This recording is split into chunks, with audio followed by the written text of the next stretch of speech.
మీకు పెళ్ళి అయిందా అంటే అయ్యిందని ధైర్యంగా చెప్పుకోవాలి. మీరు ఎందుకు సిగ్గుపడుతున్నారు నాకు అర్థం కాలేదు. ఎందుకంటే ఈ మ్యాటర్ మిమ్మల్ని ఎందుకు కొడుతున్నానంటే ఈ అమ్మాయి అంది ఏమండి వాళ్ళ పక్కన అమ్మాయి యాక్ట్ చేశారు కదా, నీ పక్కన యాక్ట్ చేసిన అమ్మాయి పేరు చెప్పు. బాను. బాను.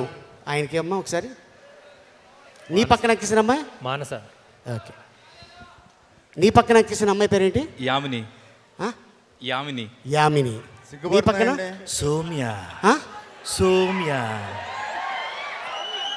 సౌమ్య. నువ్వు ఇక్కడ మీ ఆవిడతో వచ్చావు కదా, మర్చిపోయాను. యా అక్కడ వచ్చాను, సారీ. మీ ఆవిడ పేరు టక్ అని చెప్పు. మధుమిత. ఓహో గుర్తుందా? చాలా చేశాడమ్మా షూటింగ్లో, నీకు తెలీదు.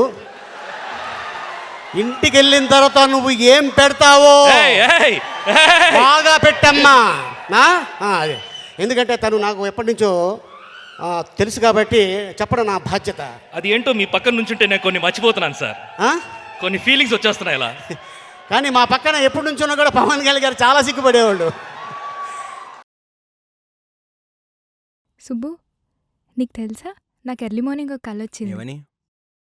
నువ్వు నన్ను జ్యువెలరీ షాప్కి తీసుకెళ్ళి వడ్డానం కొనిచ్చావంట. ఏ టైంకి? గుర్తులేదు సుబ్బు, 5కి అనుకుంటా. అదే మరి 5కి మీ బాబు వచ్చి బిల్లు కట్టినట్టు నాకు కాల్ వచ్చింది.